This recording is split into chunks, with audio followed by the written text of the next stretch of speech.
Olá, bom dia, boa tarde ou boa noite. Hoje nós vamos dar sequência nos nossos estudos e o assunto de hoje é a nutrição dos espíritos. Mas antes de começarmos, não se esqueça de se inscrever no meu canal e dar um like caso você tenha gostado. Bom, então vamos lá.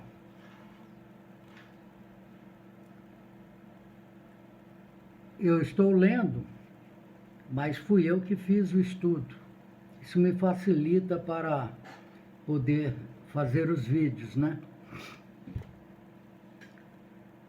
Antes de mais nada, dizer que a fonte dos meus estudos, que foram feitos no início dos anos 2000, são as obras básicas da doutrina espírita.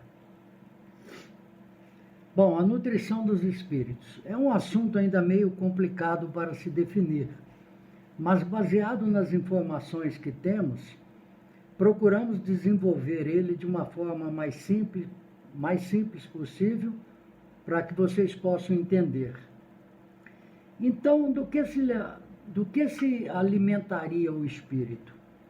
Bom, levando em conta de que a Terra e tudo que tem aqui é algo semelhante, só que muito mais imperfeito, nós podemos dizer que o alimento espiritual é algo semelhante ao nosso, só que não deve ter a necessidade bruta de comer, ingerir, digerir e expelir o resto alimentar, certo? Esses produtos, alimentos espirituais, variam de acordo com o grau de evolução do espírito. Se o espírito é mais evoluído, o alimento necessário é mais sutil ou mais grosseiro quando ele é menos evoluído, né? E de onde vêm esses alimentos? Bom, vem dos reservatórios da natureza, e o André Luiz diz que também vem do amor, dos raios de amor que os seres se sustentam entre si. André Luiz, nos seus livros psicografados pelo Chico Xavier. É meio difícil de entender, mas esses alimentos se dividiriam em dois tipos. Os do grupo de energia cósmica, que são espirituais, e o do grupo de energia psíquica e mental, que é pensamento e sentimento. Isso quer dizer que eles pertenceriam a esses dois grupos. Os da energia cósmica, os espíritos absorveriam pelos chakras, e o da energia psíquica seria absorvido pelo pensamento. O Kardec disse que o perispírito, para encarnar, ele tem que ter o perispírito compatível com aquele local onde ele vai viver. Então, supõe-se que o perispírito seja algo parecido, ou seja, funcionaria ele mais ou menos como se fosse uma esponja absorvendo energia. Ele assimila de forma automática e espontânea a energia do mundo em que vai viver. Como os chakras ou os centros de força são usados para alimentação, pergunta-se também, para que serviria então os alimentos ao espírito? Dizem que inicialmente seria o seu reabastecimento energético de vida psíquica e também daria ao perispírito condições para que ele permanecesse com as funções próprias, mantendo assim a sua individualidade, ou seja, a sua consciência individual. Com isso, ele sabe quem é, onde está, o que faz, o que pretende, etc. Isso, claro, já num espírito em evolução, né? Já no estado de média evolução, dá a ele, esse alimento, a certeza da conscientização da personalidade da sua última encarnação. Saberia ele quem foi, do que foi e o que fez. Se esse espírito não se alimentasse energeticamente falando, nada saberia disso. Mesmo o espírito encarnado, no nosso caso, se alimenta dessa energia cósmica. Mas, segundo estudos, essa energia pode se esgotar também. Dizem que no espírito encarnado, nosso caso, vivendo preso a um corpo, as ocorrências de mágoas e ressentimentos prolongados ou explosões violentas de raiva faria com que o espírito perdesse essa energia, que no caso é um alimento. Inclusive médiuns que recebem espíritos trevosos frequentemente perderem no momento essas energias, mas que pode ser recolocada com uma prece e auxílio do mentor espiritual.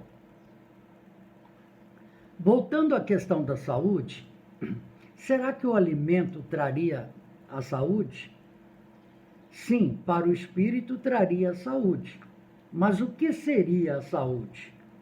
No desencarnado, principalmente aquele que tem um trabalho a ser realizado, a saúde significa disposição, isto é, o bem-estar, e isso está intimamente ligado à alimentação e o equilíbrio entre as forças energéticas. Bom, até agora entendemos as energias, tanto as que estão no universo, bem como aquelas que saem produzidas do próprio pensamento.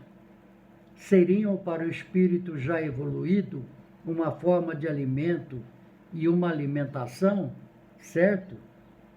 Bom, quando o espírito retorna ao mundo espiritual, tirando aí os de elevada compreensão, todos os demais devem ficar sabendo da sua nova condição alimentar, já que ela vai ser modificada.